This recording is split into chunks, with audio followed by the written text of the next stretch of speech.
Boom, ba boom, boom, boom, ba boom, boom, boom, boom, boom, boom. Who wrote the book of love? Oh, tell me, baby. Oh, who wrote the book of love? Anybody remember that song? What's up, YouTube? Matt and Roy back once again. Feeling kind of giddy today. I guess it's the weather that we're dealing with right now. Though I named this the rainy day live stream. I hope I said live stream. Yeah, I did. But if you look in the background there, you can kind of see the sun starting to come out. So I don't know. Maybe we're up for a sunny day after all. So starting this a few minutes early, as I always do. You guys know how we roll here, just to make sure there aren't any technical glitches. If you look in the background right there, I was watching Stand By Me. I don't know if you guys have ever seen that movie. Excellent movie from the 80s. First appearance of Will Wheaton from Star Trek: The Next Generation. I believe that was the first thing he was ever in. This scene is classic. They all go into this lake to try to avoid having to go the long way around the tracks, because the whole goal of this movie, well, I'm not going to tell you that, because if you haven't seen it, you really need to see it. But anyway, they cut through the woods and they go through a little body of water. I wouldn't even call it a lake. It's probably more of a pond or a tributary, something like that. And when they get out, they feel something biting them. And sure enough, right on the heavy kid, I can't remember what his name is, but anyway, his face right there is a big old giant leech. So they strip down basically to their skivvies. They start pulling these leeches off. And then all of a sudden, Will Wheaton notices something down there. Yeah, I'm not going to say anymore. You guys have to watch it. It is, it's funny and sad at the same time. I think this part of the movie, I was laughing the first time I saw it, probably for about 10 minutes, because it wasn't my pain. At the end of the day, it was some other guy's pain. So, yeah, let's see what we got going on here. Nobody's actually commented in the chats yet. Let me know if the chat's working. It should be working. So somebody say something here. And I'll go ahead and check my email real quick. Oh, wow, I got to renew this. Yep, chat's working. George Blakely is here. I shut the cats out because you guys know how they roll. They'll drive me nuts this whole live stream. They'll be like, running around. Milo has already attempted to print out a few test pages on my LaserJet printer up there. You guys see right up there in the corner there next to the Brittany, right there, you could see my HP LaserJet 3010. Well, Milo thinks it's his goal every day. Now that he knows how to do it, he will send a test page. He'll actually go sit on top of there, and he knows which button to push. And yep, that's it. He will print some test pages out there.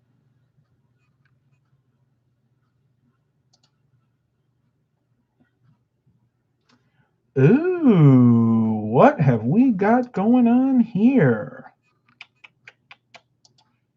Interesting. I'm perusing Craigslist. Excuse me, my my allergies are acting up, so I have to have some tissues next to me for this live stream.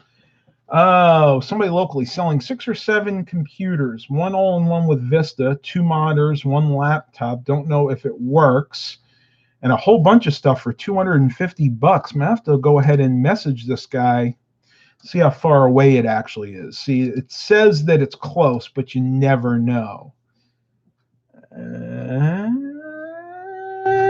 Wow, yeah, that's pretty far out there, but not too bad. It'd probably be about a 20-mile ride. Let me look at these pictures here. So we got an all-in-one with Vista on it. Not interested in that. Those things just fail all the time. They overheat. And it's got some kind of custom-built computer. He's got an old HP, looks like A6000 series system. And then he's got some kind of Dell, I think it's like one of those newer i3, i5s, the ones that use the laptop, the vertically mounted laptop drives. Might have to message this guy. I don't see $250 worth of computers there, though, folks. I see more like maybe $150. So what I am going to do, I'll shoot this person a $150 offer and see if it takes it. You never know.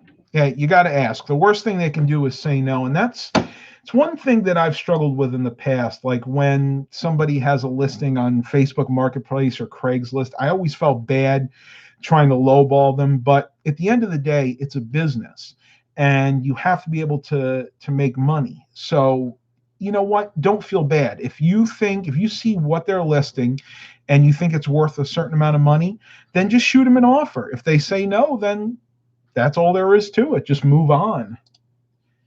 But I'd pay $150 for that. I think there's enough meat on the bone there, especially with that one Dell computer.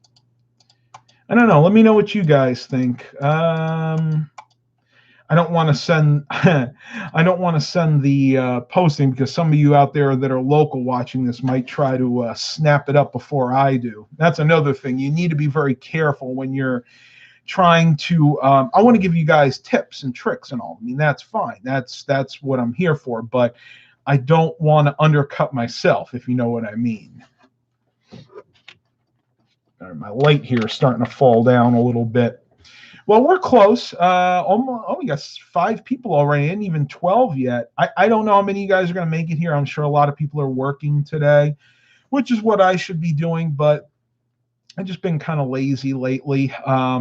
My allergies are still acting up real bad, and it's funny because I'm not the only one that said that. Pretty much everybody I talked to today, I had to go over to Dillinger's to get the Buick re-inspected. And my buddy Travis and this other guy, Al, and I think George were all having allergy problems. So that went fine. I got the headlights installed, the new ones that I got on eBay yesterday. I got those installed. They're working great. I will be showing those to you. Probably not today, though, because it's really hard to film outside when it's pouring rain. Though, if it gets nicer later, I might be able to do it. But then I went over to the thrift store, and the girl behind the counter, she's really cute too. I'm thinking about asking her out. She was having the same problem. And if I remember correctly, one of the local news stations, I want to say it was either Wavy or WVEC, basically said that this was going to be the worst year for allergies. And the reason is it has been a super warm winter. And when winter is warm, the foliage, so the trees, the bushes, everything outside has a chance to bloom early. I mean, we were seeing some of these Japanese maples, these plum trees that are all around our neighborhood. They were blooming in early February. And I was like, these things don't normally bloom until April or May. Actually, May. You ever hear the saying, April showers bring May flowers? So that's why the allergies are going to be really bad this time of year. And there are a few things you can do to mitigate the effect it has on you. Number one, make sure that you don't have your windows open a lot. I know that's really hard because let's face it, as nice as the weather's been, we want to have those windows open. And I've had that window open behind me almost every day. But that lets a lot of the allergens in, and that's going to make you stuffed up. And you guys can probably hear me. I'm pretty stuffed up. Don't worry. I don't have COVID-19. I don't have the coronavirus. It's just seasonal allergies at this point. All right, so we're at 12:01. I got 6 watchers and 5 likes. I'll give you guys an update. I don't know how many of you follow me on Facebook and Instagram, but I went to Harris Teeter yesterday to pick up the just some medication that I take, and I wanted to use their new machine. They have one of those blood pressure machines, but it does more than that. This one not only, excuse me, this one not only takes your blood pressure, it also weighs you, and it also does your body fat percentage and your, excuse me again. I swear this is nothing more than seasonal allergies, folks. And your lean muscle mass. And I got to make sure I'm actually saying that right. Let me type this up here real quick.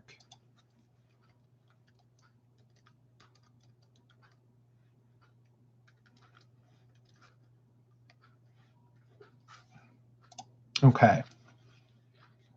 So what it is it tests your lean muscle mass and your body fat percentage. And basically what that is, your lean muscle mass is just that. That's the muscle in your body.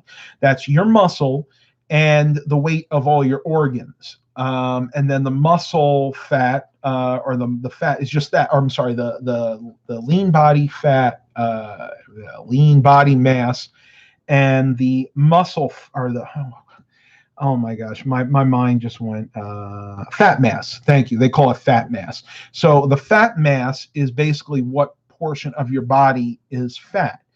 Now, I wasn't sure. I've always gone on by the BMI, the body mass index, which is totally different. That's more of a general calculation.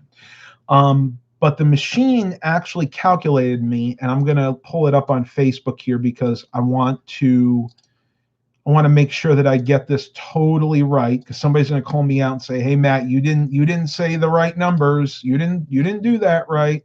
Let's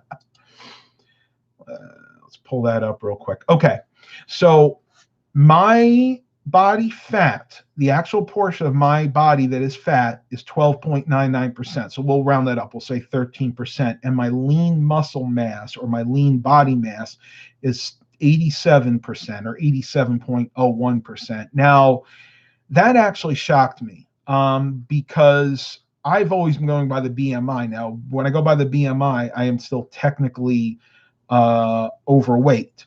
But if I go by this right here, the body fat and the lean muscle mass, I'm actually at a healthy weight. As a matter of fact, I'm actually lower on the body fat count. Most like marathon runners and athletes have about 10% body fat. So I'm only about 3% higher than that. Now, why am I telling you this? Well, in the past, I have said that the BMI is the best calculation of health. In other words, if you're at a healthy weight, if you have a propensity for different illnesses like type 2 diabetes, heart disease, and things like that. However, you have to take both of these into account. And to give you a great example, I'll use myself. I've been working out a lot. I've changed the way I live my life.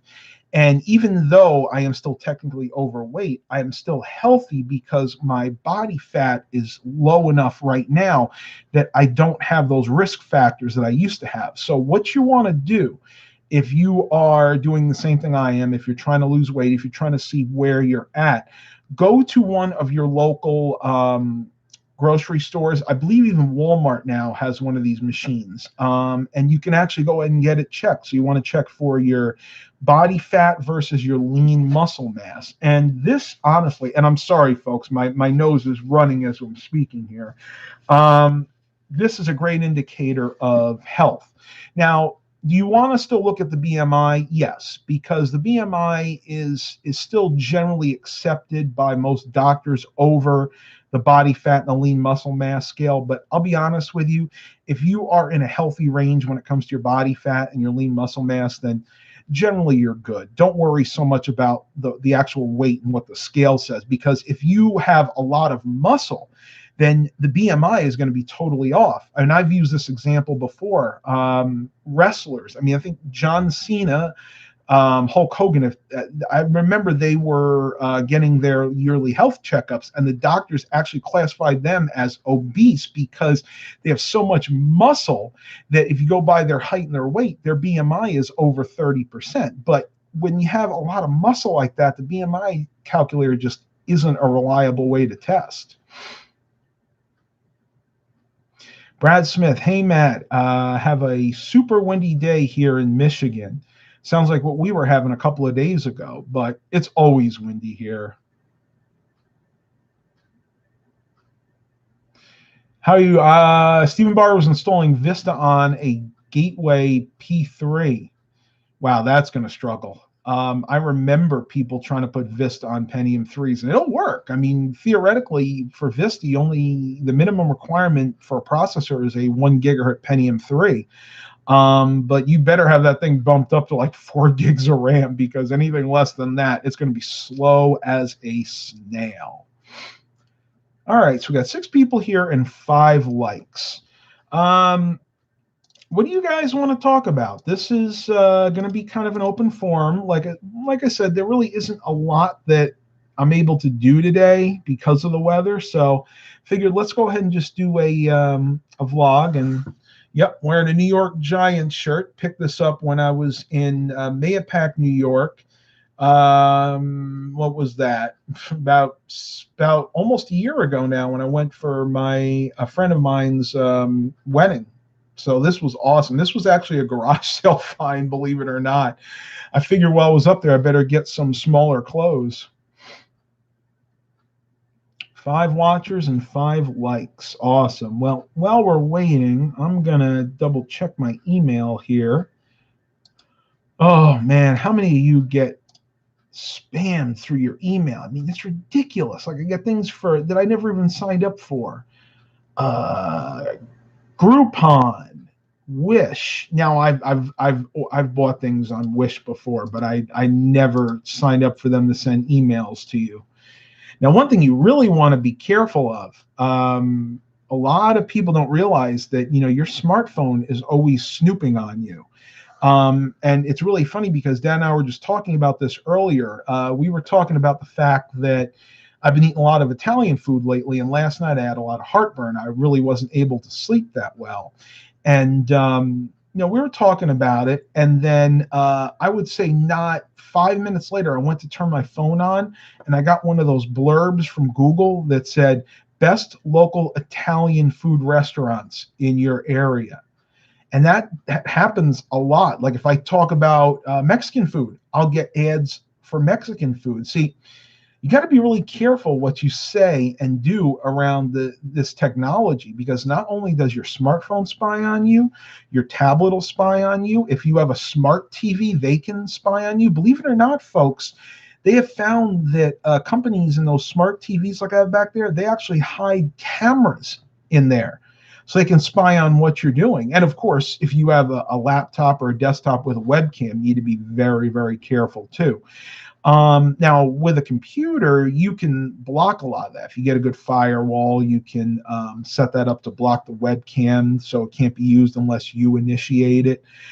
So that's good for a desktop and a laptop, but can't really control your smart TV that much. There aren't apps like firewalls, ad blockers, and things like that for your TV. So my recommendation to you is, if you value your privacy, just go ahead and unplug it when you're not using it. Now, is that going to play havoc with some of the settings on your TV? It might. It depends on if it has a real-time clock battery, something like a CMOS battery. But I don't know about you folks. I would rather be safe than sorry. I don't want my TV spying on me. And that is happening actively nowadays. Howdy, Matt. I just got off work at the golf course where I work. Oh, hey, Mark. Yeah, I'm sure you guys got rained out today.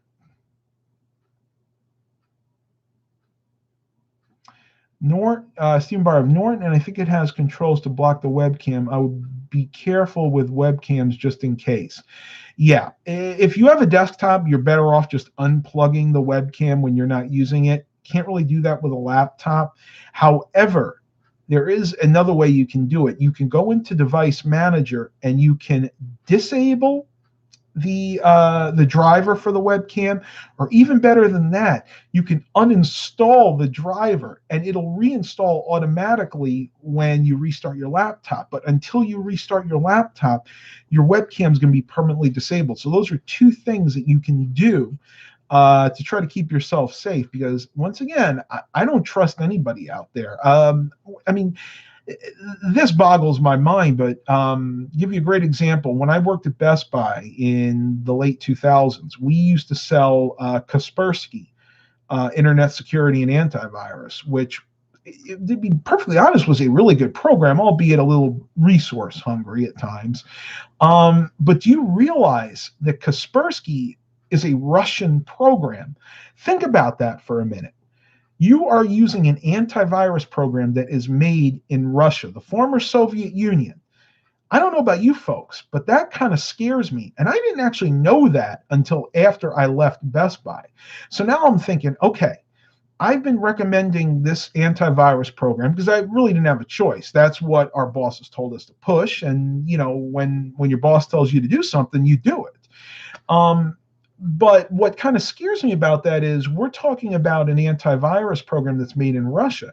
Now, if you know your history, especially recent history, Russia has been very much known for hacking the United States. A lot of the spam that we get, a lot of the intrusions, the calls we get saying your computer's infected, we have a way to clean it for you. All those type of scam calls not only come from China, but a lot of them come from Russia and indeed other parts of the former Soviet Union. So I don't know about you folks, but I don't think I'm going to be trusting a Russian-based antivirus or anti-spyware program on my computer, because who knows what they could be hiding in there.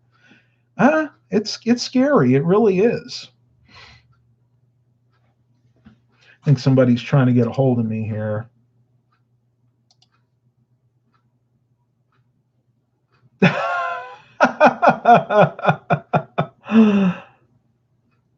Okay. Okay, so I made an offer of 150 to that person with the computers I was just telling you guys about, and they wrote back and just said sorry. Now, maybe they sold it. Maybe they're trying to be nice and say that they declined that offer. Let's try something here. I'll put no problem. I can come up to $200 if that works for you.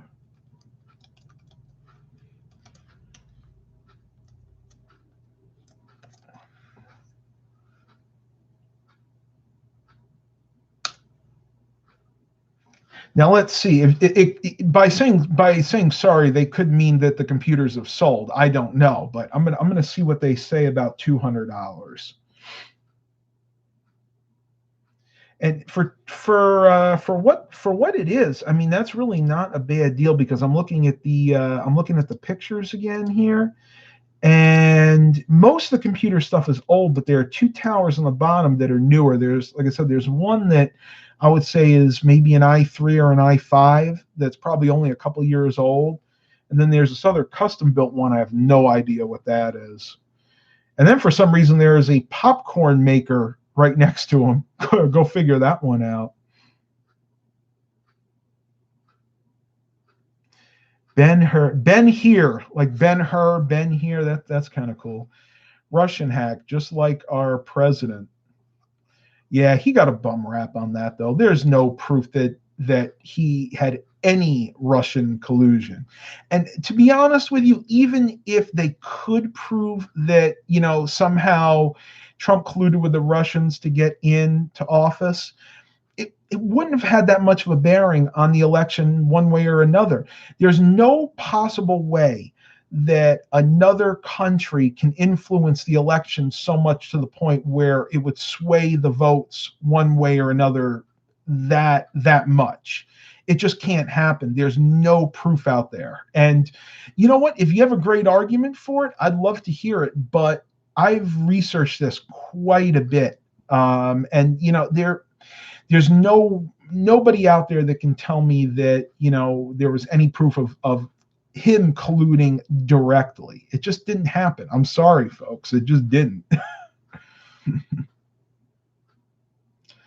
Mark Covington asks, hey, Matt, what webcam usually works the best? Well, I always go with Logitech. I've always used Logitech webcams. The one time I used a Microsoft webcam, I think it was like the old LiveCam VX300, and it was okay, but it didn't have the greatest resolution.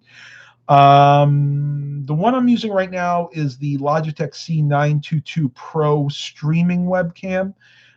This webcam you can get for about $100 at Best Buy. Now, I got mine bundled with the Yeti microphone, and it was like $180.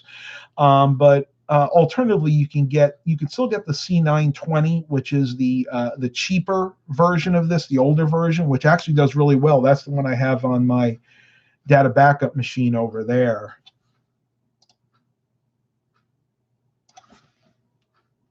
$250 firm. Okay.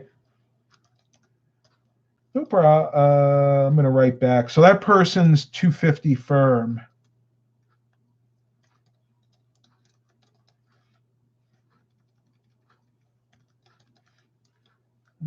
Let me think about it. And I will get back to you later.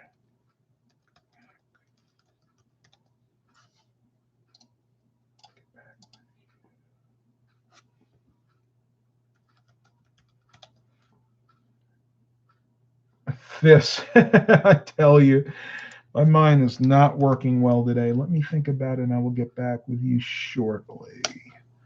It might sell it, but I'm not worried about that. And that's one thing that a lot of people are really bad at. And I am too at times, because I get into that auction fever mentality where I know I want to win it. I want to win it. I want to win it. But if the deal's not right, you have to be willing to let it go. I honestly think that 250 is a little high for this. I'm just gonna have to think about it a little more. So let me count here. 1, 2, 3, 4, 5, 6, 7. Now, once again, there are 7 computers, but I only see 2 of them there that are actually worth anything. The other ones are going to be parts and mostly junk systems. So I don't know, folks. I might just have to let that one go. Stephen Barber, second that, Matt. Logitech's what I use. Yeah, best webcams out there. Eric's here from lunch. Hey, Eric, nice to see you. I have the older ProStream 1080p from Logitech. Seems to be just fine. Yeah, Eric, I looked that up because I remember when you bought yours from Walmart, you thought that it was the same model as mine, and it is. It really is, because this is only a 1080p. This one is not a 4K streaming webcam. So I'm glad you mentioned that, because you don't actually have to pay as much as I did originally for this webcam. You can get the one from Walmart. And Eric, I don't remember the exact model yours was, but if you remember what it is, go ahead and put it in the live chat so people know which one to get.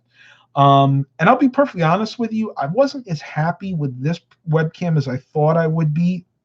I think the 920 does as good of a job, except for the frame rate. The frame rate just isn't quite there. And yeah, I'm perusing Facebook Marketplace as I'm doing this. I'm the Bible says we're supposed to boast about our weaknesses and not our strengths. One of my weaknesses, folks, is multitasking. I am terrible at multitasking. So whenever I get a chance, I try to do it. So right now I'm looking at multiple listings, and I'm trying to talk to you guys as well, and actually working pretty good. Maybe I got better sleep last night than I thought. Oh man, I'm just still kind of giddy today. I don't know. I'm just enjoying life right now. I think we all take life too seriously sometimes. Things happen. I'll give you a great example. I just had to put $500 of work into my LeSabre, my Buick, to get it to pass inspection. 4 new tires, rear brakes, and new headlights. And I could have said, oh man, I had to put $500 into this thing. What am I going to do? I just want to sell this piece of crap. It's driving me crazy. It's going to bankrupt me. I could have did that. But you know what I said to myself? I said, you know what, Matt? You bought this car, over a year ago. You paid $1,500 for it, $1,600 for it. I got a year out of that car without having to put anything major into that. So I got a year with the tires that were on there, which when I bought it, I knew that they were going to need to be replaced. And then I said to myself, you know what, Matt? You did pretty well there. $500 in things other than normal maintenance. And it's not, because when you think about it, everything I just talked about is just wear and tear stuff. You always have to buy new tires. Tires wear out, brakes wear out. Granted, the headlights and the assemblies, if they made them better from the factory and they use this cheap plastic garbage, they could have lasted. But you know what? That wasn't a big deal. I will tell you something though, folks. They are not hard to change out, and I'm going to show you later on in a vlog. But I basically had to change the entire headlights and assemblies. So we're talking about the headlights, the high beams, the low beams, the side markers, and the signals. They're all in one plastic case. And they wanted to charge me, I think it was the quote was $350 something to do it at the repair shop. Now, that's fine. I'm not going to fault the repair shop. They have to make theirs too. And granted, they're probably going to be using a slightly better product than I was. But I knew I had to get tires, so I said, nope, not going to do it. I'm not going to do it. It's too much money. So I took it back home. I basically told them to fail for the inspection, put the rejection sticker on there. I took it back home and I ordered them on eBay, and they actually came in one day. If you can believe that, they shipped that same day, and I got them the very next day, and I paid $97.46. And I'll share the listing with you just so you guys can see. I don't know if anybody there has a LeSabre, but this is what I ordered, and it's the headlight set for a 2000 Buick LeSabre Custom smooth high beam lamps. And I don't believe these were LEDs, because you would actually have to buy, you'd have to get a ballast. For a vehicle that old, it would have to have some type of ballast to be able to accommodate an LED, but I really didn't care that much either way.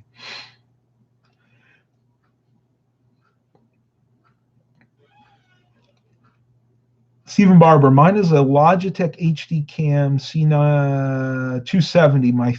The third I got it on eBay for cheap. I should upgrade, but just don't have the funds. If I remember this correctly, the C270 is a 720p. So, I mean, that's good for starting.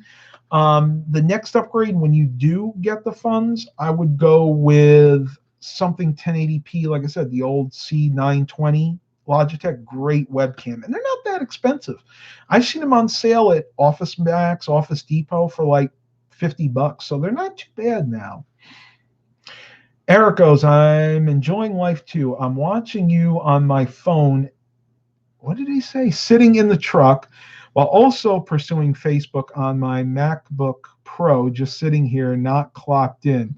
Isn't that great when you can clock off and just kind of relax a little bit?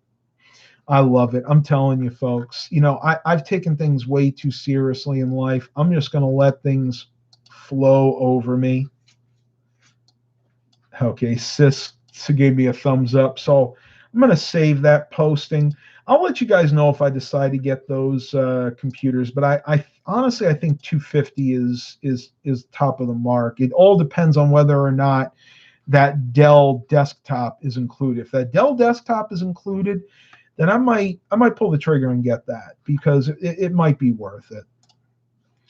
All right, so we're 33 minutes in, 8 watchers. Awesome. Don't forget to click that like button, folks. I know some of us get a little bit lazy, but that always helps me out. Not necessarily super chats, even more than that.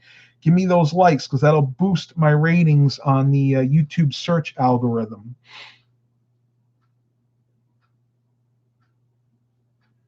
Looks like Stephen Barber is getting a new laptop, HP Envy X360. i5 8th gen, excellent. I'm glad you didn't go with an i7. They have so many problems with overheating. Oh, Mark Covington put a message, but he retracted it. Sorry, buddy, I didn't have a chance to read it. All right, so what did we cover today? We covered vehicle updates. Oh yeah, here's the other thing. So next month, I have to get the Tahoe inspected, and I don't know about that. I may be having to put some more money into that too, because the tires and everything are okay. The drivetrain on that is solid. The brakes were done right before I got it, so I shouldn't have to do any brake work on that. However, I know two things about that Tahoe that are questionable. One, the O2 sensors after the cat need to be replaced. Now I can do that, but I'll be honest with you, it runs perfectly fine. And since we don't have emissions here, I don't believe that'll fail for inspection. And number two, the one that may intermittently, I have a problem with one of the front wheel ABS speed sensors. So every once in a while, you'll get the amber anti-lock brake light come on the dash. So for those two things, I don't know. Now, the ABS wheel speed sensors I can do myself. As a matter of fact, I have them.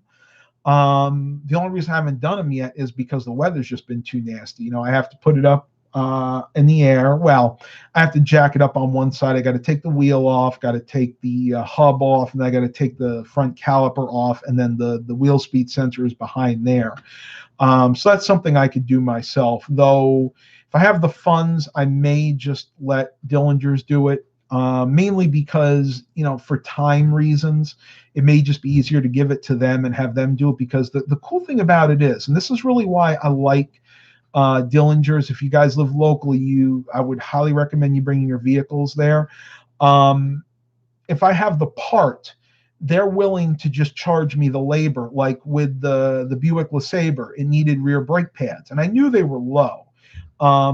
But I said to them, I'm like, look, you have it here. You're putting the tires on. I said to my buddy Travis, I said, Travis, if I run down to Napa Auto and I walk down there and I bought brake pads, what would you charge me just to put the rear brake pads on? And he said, oh, it'll just be, an hour's labor, which is fair. I mean, that's about what they would normally charge for a brake job. So at the end of the day, it only cost me something like, I want to say it was $60 or $70 for them to put those brake pads on. Now, could I have done the job myself? Yeah, probably. But it would take me 3 or 4 times longer to do it because I've never done a rear brake job in that. And your time is money. Your time is valuable. So you have to decide what is more important. Would you rather do it yourself, maybe save $70? Or would you rather have someone else do it and then invest your time into making money, you know, the way you know how to do it, you know, playing to your strengths? So at that instance, I said, you know what, I'm just going to have them do it. And in all fairness, it works out good in the long run because,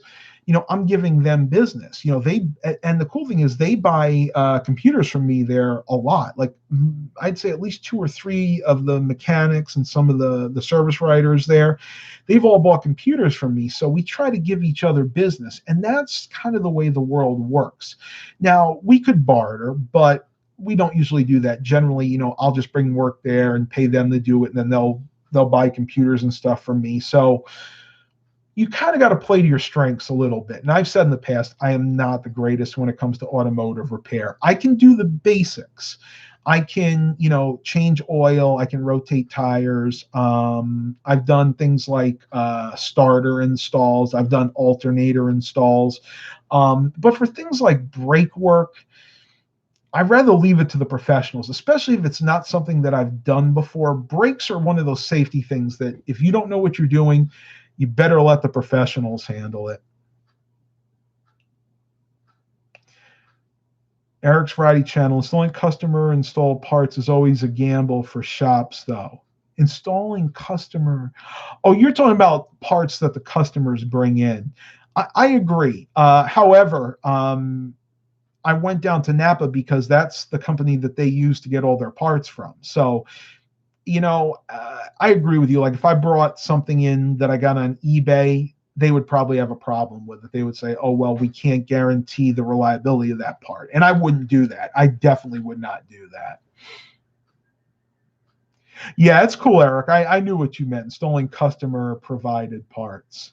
Yeah, and that's why I stuck with Napa, because I know that this particular shop gets the majority of their automotive parts from that Napa that's right down the street. So I didn't do anything different than they would have.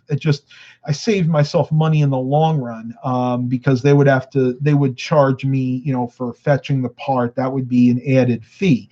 And it's funny because at least at this shop, they actually prefer that I do that because it's less time for them. And think about it this way. In my case, this was easy money for them. My car was already up on the lift, already getting tires, already had all four tires off, and it was a simple thing for him just to take the cover off, the caliper out, put the new brake pads in that I provided them, and that was an easy $70 for them. So I mean, in this case, this was a win-win for everybody.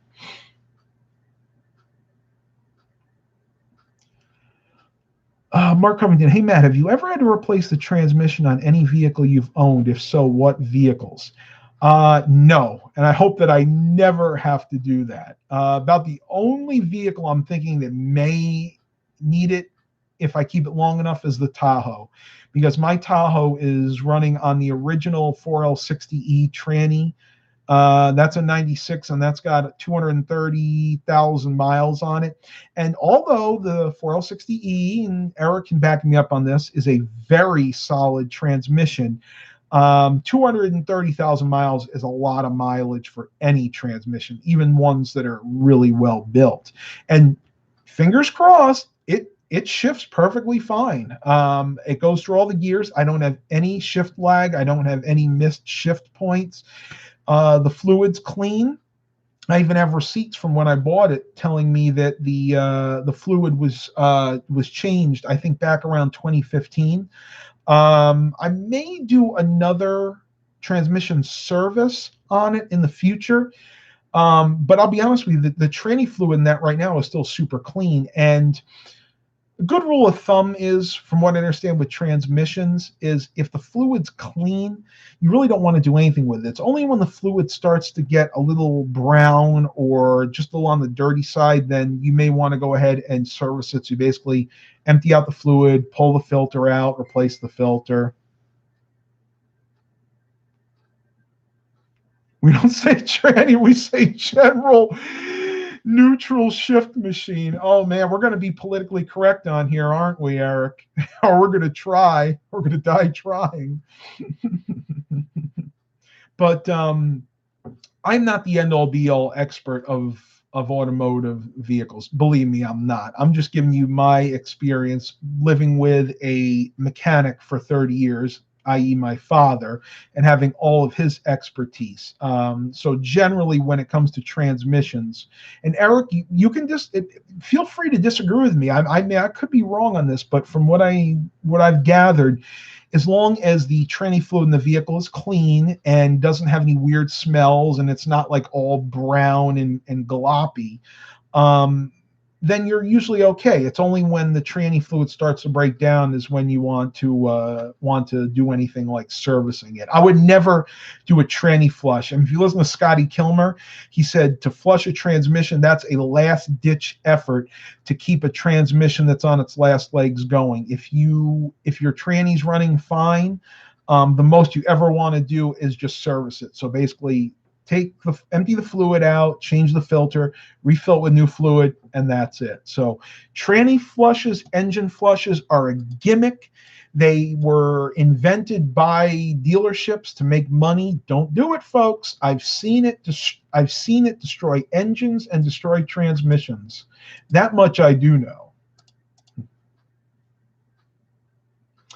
Milo and Baxter are shut out of the room because Milo has a very bad habit of printing out test pages on my LaserJet printer. He's actually figured out what button does that. So suffice to say, for the time being, until I figure something out, he is not allowed in my room unsupervised. And if I'm doing a live stream, he's unsupervised. All right. Somebody, what is going on here? Somebody is messaging me again. Maybe it wasn't me. I swear I heard the Facebook message bing coming up. I guess not. Oh well. Moving on. These people trying to trade wheels off of vehicles. I wonder if that ever works. It amazes me. If you peruse Facebook Marketplace long enough, you'll see some of the oddest trades. I've seen people wanting to trade wheels. I've seen people wanting to trade Food was the weirdest thing. Like somebody here is Filipino and they make like that pancit, I can't think of the name of it, but it's basically like the Chinese version of the rice noodles.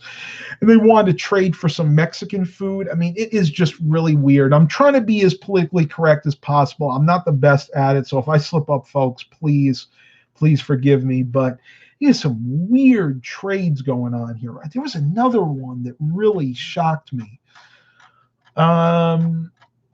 They want to trade jobs. I've seen people trying to trade jobs on here, like a contractor trying to trade jobs with an electrician. Now, I hope they meant that they were just going to trade actual jobs, like the electrician was going to do some electrical work and the general contractor was going to do some general contracting work.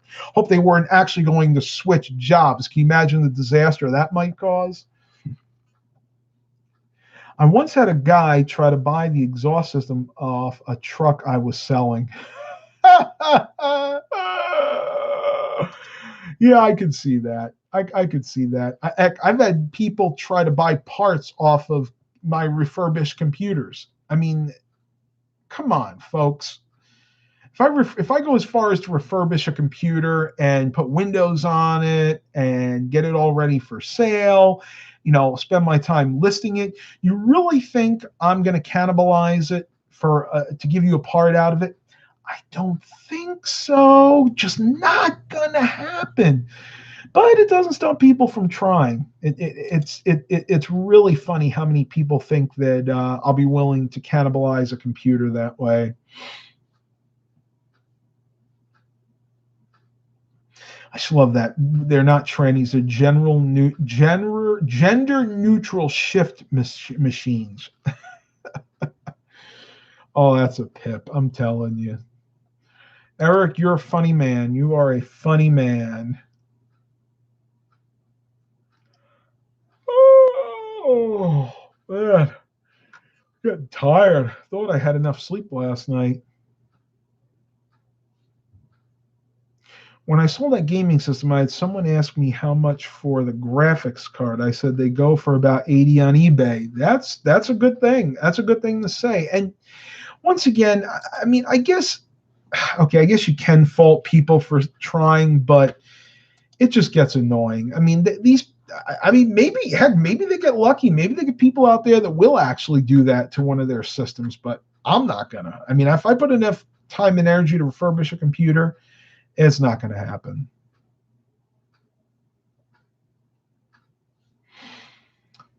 Mark asks, have I ever installed a car stereo system? A couple of times.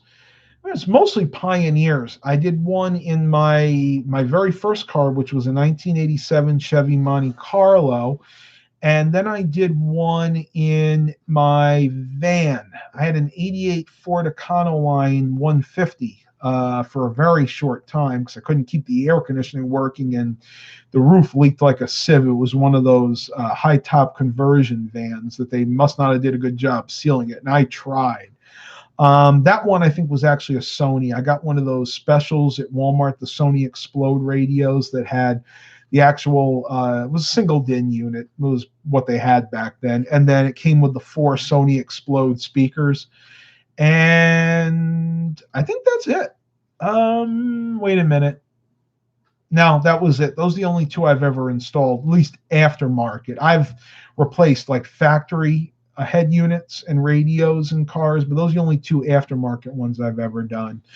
Mainly, the only reason I haven't is most of the vehicles I purchased pretty much had what I wanted in them already. The Yukon's got that Bose touchscreen in it that came standard. I'm not going to change that, and if I did, it would just be for another one of those.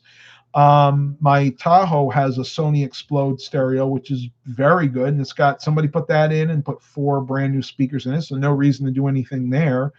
And the LeSabre has the factory premium audio Delco radio with the CD and the cassette, and that thing actually has a really good sound. So definitely not going to do anything with that either. And mainly because that's the only, especially not that one, because that's the only one I have that still plays tapes. And I like to listen to my cassettes. I'm an analog audio fanboy, true and tried. Eric Okay, he still wants to do a collaborative stereo system. Well, the only one I may consider doing is the Yukon because I am having intermittent issue that, and Eric, you told me I was going to start having problems with that, and sure enough, I think I got a bad solder joint in the Yukon's head unit because every once in a while to get it working properly, the screen goes out. I have to do some smash therapy, as I like to call it. So that might actually need to be replaced soon. And I can get them on eBay. They're about $150 refurbished. And that's what I'll do because I have my Sirius satellite radio through that. I mean, I guess I theoretically could go with like an Android audio setup, but since that so many things are tied into that, the controls on the steering wheel, the actual mic for the satellite radio, and the OnStar is all tied into that. I'll probably just replace it with a factory radio.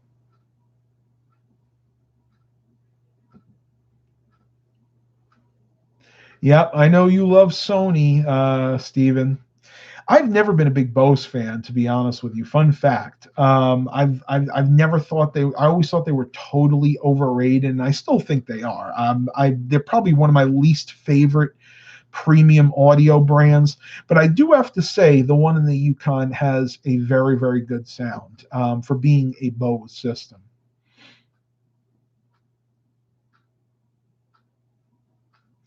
Oh, auto stop over auto reverse all day long. And yes, auto reverse on cassette decks are convenient because it'll just keep playing the tape. It'll go from one side to the other. But I've yet to find an auto reversing cassette deck that has a perfectly aligned head because the way they do it, generally they don't flip the tape. They flip the head over so it plays the other side of the tape. Generally the heads go out of alignment very quickly, and they just don't sound that great. So I'd rather have an auto stop. Just my opinion sounds a lot better. Bose buy other sound equipment. Yeah, they are very overrated. They really are. I'll give you guys a fitness update towards the end of the live stream. You know, I always do a lifestyle change fitness update. Weight, 211. I'm down to 211. So still technically in the overweight category. This is frustrating. For my height, I will not technically be at a healthy BMI until I'm about 195 pounds. So I have about another 15 or 16 pounds to go, which I don't think I'll ever get down there. I just don't think my body can physically do that. But I'm okay with that because honestly, my body fat is good. I only have about 13% body fat. I have 87, almost 88% lean muscle mass. And that's the most important thing, to be honest with you. Doing intermittent fasting. So, William McCullough, if you see this later on, I'm following you, brother. You followed me. Now I'm following you again. I had my last meal at about 11:30. Not going to eat again until tomorrow morning, so that'll make it, let's see, 12, 13, 14, 15, 17, 18, 19. About a 20-hour fast, and I think that'll help me maybe remove few more pounds. Though I did eat a lot. I'll be honest with you. Between the hours of 6 a.m. and 11 or noon, so that's about a 6 hour span. I eat the equivalent of what most people eat in a day. So that's about 4,000 calories for my dietary needs with all the walking and exercise that I get in. And yes, before anybody asks, I am using the sit-up bench again. I had hurt my back on that thing a couple of weeks ago, and I have not been able to use it. My back has totally mended. Praise the Lord. He mended it. And I'm able to actually get on there and use it again. And I'm averaging about 100 sit-ups a day. Now, I will tell you, if you buy one of these, start off real slow, because what wound up happening was when you lay back in these, you're actually going back further than what would it be, 45 degrees. So instead of laying flat, you're actually going back even further than that. You're kind of doing one of the yoga poses there, and you can easily overextend a ligament in your back, and I think that's what I did. So when you get something like that, you want to be really, really careful. You want to start off slowly, and if your back starts hurting you after a few days, stop, give it a rest, wait for your back to recover, and then you can resume it again once you start to feel better. Mark Covington asks, what is the farthest distance you walked and or rode your bike? I guess in this case it would be rode my bike in one way. Well, the farthest I've ever bike ridden is about 20 miles. And that was basically when I went from here all the way to Driver, and we rode around Driver because it was that Driver days, and then came back. And I had used the Map My Ride app, and I believe it was something like 19.68 or 19.86 miles. So I just round up. I said about 20 miles. Walked at one time, I want to say it was about an 8-mile or 10-mile walk. I don't generally walk a lot at once. I like to take breaks to give my body a little bit of a rest. But you got to work your way up to it. You can't just start off walking 8 or 10 miles or bike riding 20 miles. You have to build up that endurance first. Eric goes, I'll be starting an experiment on my channel, one that will be starting a playlist. Okay. I think I know where you're going with this, but I'm not going to say it because I don't want to give away the surprise, but I think I do know where you're going with this. It was something that a YouTuber that I watch was talking about the other day to try to increase his views. Yeah, I'm pretty sure I know where you're going with this. All right, so yeah, we'll hit it. We'll end this at about an hour. So we got about 4 minutes left. So this is the time, folks. Any questions or anything, get them in. I've been having a lot of fun, honestly. I wasn't sure how this was going to go. Generally, when it's rainy out, I get really tired and lethargic, but I actually got a decent amount of energy today. The one thing, it's kind of dry out, so I need to go ahead and remember to put lotion on my hands. Man, you can hear how dry my hands are. Listen when I rub it. Hear that kind of sandpaper sound? Yeah, it shouldn't be making that sound. Of course, that's what I get for working with Goo Gone all day long. That stuff will dry anything out. Skin, faux laminate, wood, plastic, anything. That's so toxic. But it's the only way to get a lot of goo off. Okay, Eric. So make sure you guys and gals watch Eric's vlog tomorrow afternoon. He's going to be revealing all, apparently. Rick Lakes. Hey, Matt. Stopping in to say hi. I have been really busy this morning. It's okay. We all get busy. I've been busy myself. I know I'm going to bring that Tahoe over to Dillinger's, and I know they're going to tell me it's going to need something. I just know. But I'm staying positive. The inspection is due next month, but if I bring it over there to have them look at the 2 front tires, I'm probably just going to have them do the inspection at the same time. And I'm going to stay positive that they're not going to fail it for anything. And those of you that live in states that don't have inspections, count your blessings, because it is a real pain. I'll be honest with you. If we didn't have the state inspections here, I probably wouldn't have done the brakes right away on the LeSabre. I probably would not have done any of the work. I mean, yeah, it technically needed it, but the brakes could have went another. Rear brakes could have went another 3,000 or 4,000 miles probably. The tires had about 20% of the tread left on them, so maybe again another 3,000 or 4,000 miles, and the headlights really weren't that bad. The mechanic that failed it because there was a crack, and towards the bottom there was like a tiny little hole, maybe just a little bit bigger than a pin. So he was definitely being a little picky. So that really didn't need it either. But yeah, they were sun faded. They didn't look the greatest. But you know what? At the end of the day, they did the job. They didn't leak light out. So count your blessings out there, folks. Those of you that don't live in states with inspections. Stephen Barber, we don't have that inspections, although I think it would be a good idea for some cars that are totaled but still driving them. Yes, the state inspections have their place. And believe me, there are people out there that would abuse the fact that their state doesn't have them and be driving around jalopies that really aren't safe.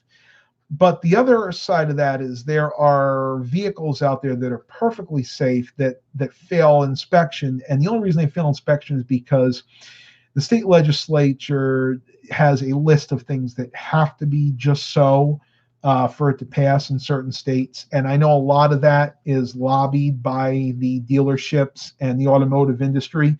And it's just to make them more money, a lot of the stuff on there. A lot of it, honestly, isn't even safety related. Like a lot of the stuff, especially when it comes to emissions and certain brake requirements, are perfectly safe. But the reason that it's part of the same inspection is you have lobbyists in Washington that are lobbying for this to be on the state inspections because they're from the automotive industry and it benefits them, it behooves them to have it on there because at the end of the day, they make more money. So we're talking about the dealerships, the auto parts stores. No disrespect for you, Eric, but a lot of it is just because the automotive industry can do it. And that's why I was never a big fan of lobbyists. I think this world would be a lot better without them, to be perfectly honest with you. All right, folks, we've come to the end of this live stream. I don't know about you, but I had a lot of fun. Thank you for coming. Please continue to like and subscribe. Have a great day. And as always, be blessed, everybody.